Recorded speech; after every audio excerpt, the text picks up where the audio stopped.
In the ancient city of Ephesus, there lived a wanderer known as Zenon. Once a merchant with a mind for success, time and fortune had eroded his wealth and left him a shadow of his former self. His failures clung to him like chains, each misstep a weight upon his weary shoulders.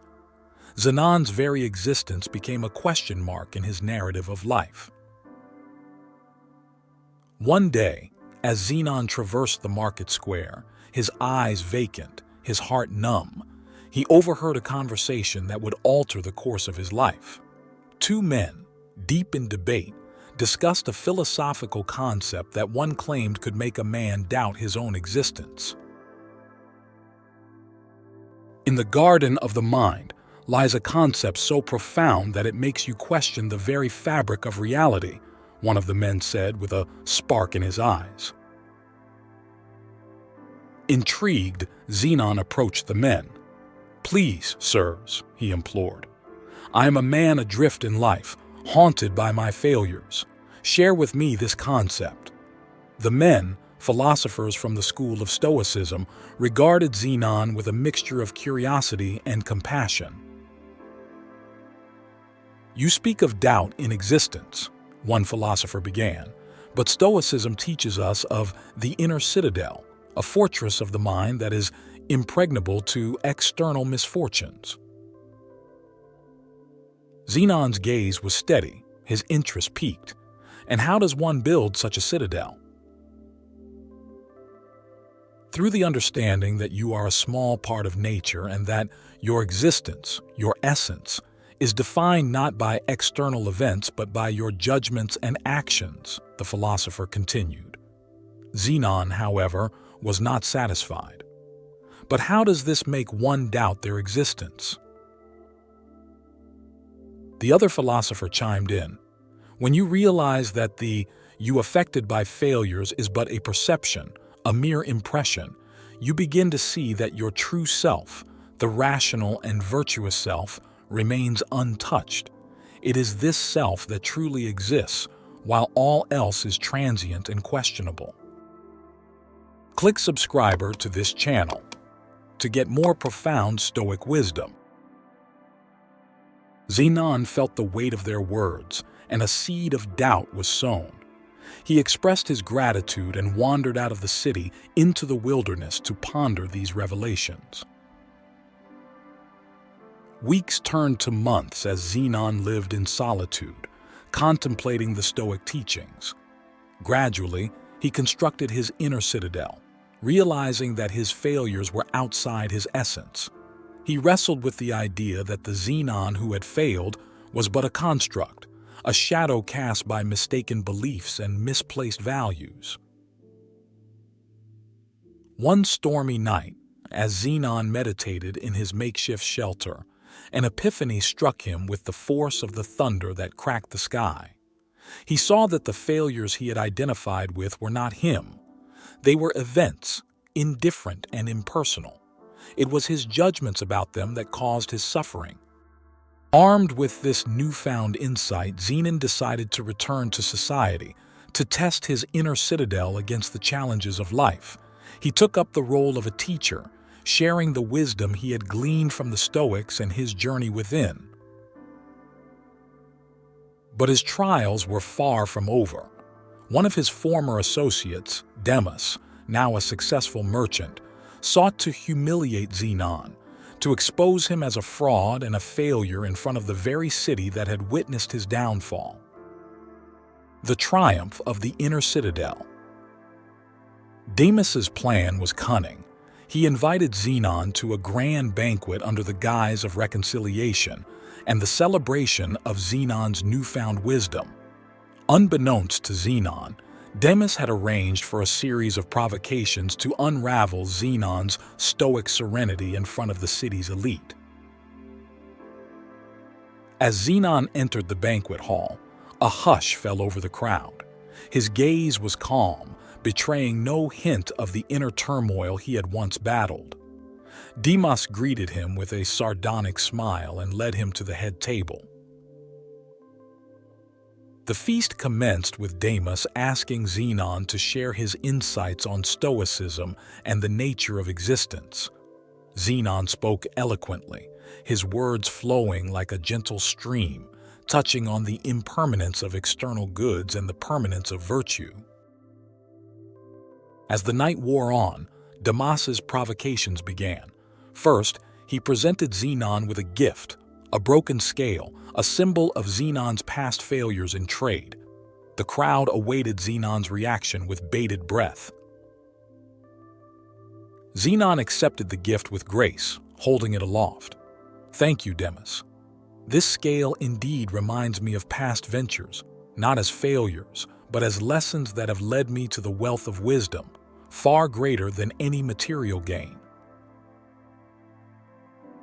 Demas frowned, his plan faltering. But he was not done yet. He brought out a slave who recounted in exaggerated detail the misfortunes Zenon had suffered. The crowd murmured, some in discomfort, others in anticipation of Zenon's response. Zenon turned to the slave, his eyes soft. "Your words are not a chain to bind me, but a reminder that my spirit is unchained. You speak of a man who no longer exists. I am grateful for his journey, for it has brought me here." The crowd began to murmur in admiration of Zenon's composure and wisdom. Seething, Demas played his final card. He revealed a large mirror and demanded that Zenon gaze into it and confront his failures once more. "Tell us, Zenon, do you not see a failed man before you?" Zenon stood and faced the mirror. The reflection showed a face weathered by time and thought, but his eyes shone with an inner light. "Demas, I see before me a man," Zenon spoke, his voice resonating with conviction. "A man who has doubted his own existence, and in that doubt, he has found the truth. That we are not the sum of our worldly achievements or social standings, but the strength of our character, the virtue of our actions, and the resilience of our inner citadel."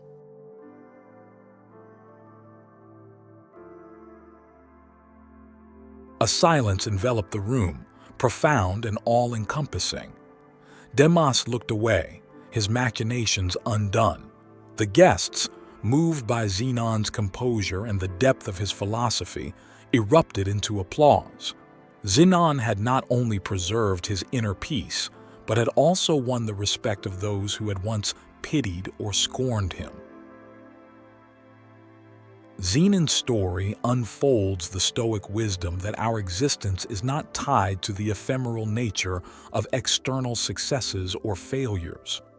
The greatest philosophical concept that can make one doubt their own existence is the recognition that the self plagued by misfortune is but an impression, and that our true essence is the rational and virtuous self that remains constant amidst life's storms. Zenon's inner citadel, fortified by Stoic principles, illustrates that we cannot control external events, only our perceptions and reactions to them. When we recognize that our true existence is defined by our virtues and not by the shifting sands of fate, we can live with equanimity and purpose, regardless of the challenges we face. The second story, the insight of Diogenes, the blind. In the sprawling city of Corinth, there was a blind beggar known by the name of Diogenes. His life was a testament to resilience, for he had been robbed of his sight in his youth, yet refused to let his spirit be darkened by his physical darkness. Diogenes' corner was at the bustling agora, where he would sit, his days filled with the sounds and scents of life he could no longer see. His existence was a paradox to the passers-by, a man enveloped in darkness yet possessing a light within that seemed to outshine their own. One day, a traveler named Ariston, intrigued by the beggar's reputation for wisdom, approached him. Ariston, a man of considerable learning, was on a quest for a philosophical concept so profound that it would challenge the very essence of his being. "Diogenes," Ariston began, I have heard that you, though blind, see more than most. I seek a truth, a concept that will make me doubt my own existence. Can you offer such a thing?" Diogenes turned his sightless eyes toward the sound of Ariston's voice and smiled faintly. "Friend," he replied, "the greatest challenge to one's existence is not found in a grand concept, but in the simplicity of living. Tell me, do you live as though you see the true nature of things, or do you live as though you are blind to the world around you?" Ariston pondered the beggar's words, uncertain of their meaning. Over the following weeks, Ariston visited Diogenes daily, engaging in conversations that delved deeply into Stoic philosophy. Diogenes spoke of the logos, the divine reason inherent in nature, and the importance of living in accordance with virtue, the only true good. As their discussions continued, Ariston learned of the beggar's efforts to better his own life and the lives of others, despite his blindness. Diogenes would spend his alms not only on sustenance but also on books, which he would have others read to him, so that he could impart knowledge to the children of the agora. One day, as Ariston sat beside Diogenes, they were approached by a group of cynics who sought to demean the beggar's efforts. "Why bother with these endeavors, blind man?" they jeered. "Your blindness is a sign from the gods of your insignificance, and your efforts are as futile as trying to light a lamp in the full blaze of the sun." Diogenes remained unperturbed. "My body's blindness does not dictate the vision of my mind. If I am insignificant, then my efforts, whether they succeed or fail, should be of no consequence to you. Yet here you are, bothered by the very actions you deem futile." The cynics, taken aback by the beggar's composure and logic, had no response. The crowd that had gathered was silent, reflecting on the blind man's wisdom. Ariston, inspired by Diogenes' resilience, proposed a challenge to the cynics. "If Diogenes' efforts are truly futile, then let us put them to the test. Let us organize a day where the wisdom he has shared will be showcased through the children of the agora. If they have learned nothing, then his efforts are indeed in vain. If they have gained wisdom, then we must acknowledge the power of his vision." The cynics, confident in their skepticism, agreed, and the challenge was set.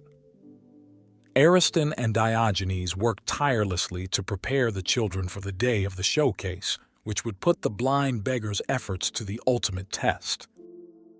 The showcase of vision. The day of the showcase arrived with the agora filled to the brim with the curious and the cynical alike. The children, a diverse group who had found a mentor in Diogenes, were to demonstrate the wisdom imparted upon them. The cynics stood smugly, certain of their impending vindication. Ariston addressed the assembly. "Ladies and gentlemen of Corinth, we gather here not just to witness the efforts of a blind beggar, but to challenge our own perceptions of what it means to truly see."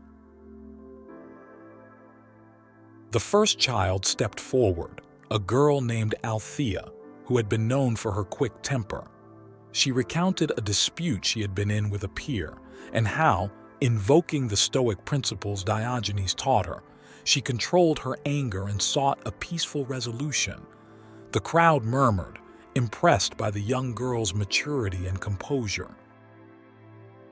Next, a boy named Cephas, who was previously prone to boasting and vanity, spoke of how he learned the folly of such traits.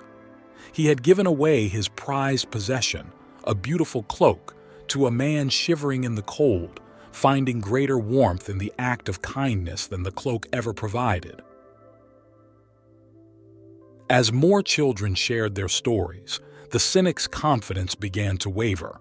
The children spoke of courage, justice, temperance, and wisdom, core tenets of Stoic philosophy. They told of their newfound ability to discern what was within their control and what was not, and how this discernment had liberated them from needless suffering. The climax of the showcase was the appearance of a boy named Damon, once a notorious thief among the Agora. Damon stood before the crowd, his eyes cast down in shame. "I stole from many of you," he confessed, "and I justified my actions by my poverty. But Diogenes taught me that true wealth is found in virtue, not in coins. I have returned what I took and wish to earn my keep honestly." Diogenes, with no eyes to witness the scene, listened intently. The cynics, now silent, could not deny the transformation before them. Finally, Ariston turned to address the crowd once more. "What you have seen today is the power of a vision that transcends physical sight. Diogenes may not see the light of day, but he has brought light to these children and, through them, to us all." The crowd erupted in applause, not just for the children, but for the blind beggar who had shown them what it truly meant to see. The cynics, now humbled, approached Diogenes to offer their apologies, which he accepted with the same calm composure he had always maintained. The story of Diogenes the blind and the children of the Agora teaches us that the greatest philosophical concept that can make us doubt our own existence is the realization that our perception of reality is limited by our senses and preconceived notions. True sight comes from within, from the wisdom to see the world not just as it appears, but as it could be when informed by virtue. Diogenes, despite his blindness, saw the potential in each child and nurtured it, demonstrating that our physical limitations do not define our capacity for impact. In Stoicism, the emphasis on virtue, self-control, and the discernment of what is within our control empowers us to transcend our limitations and contribute to the common good. Thus, we learn that our existence is not merely defined by the physical reality we perceive, but by the virtues we embody and the legacy we leave behind.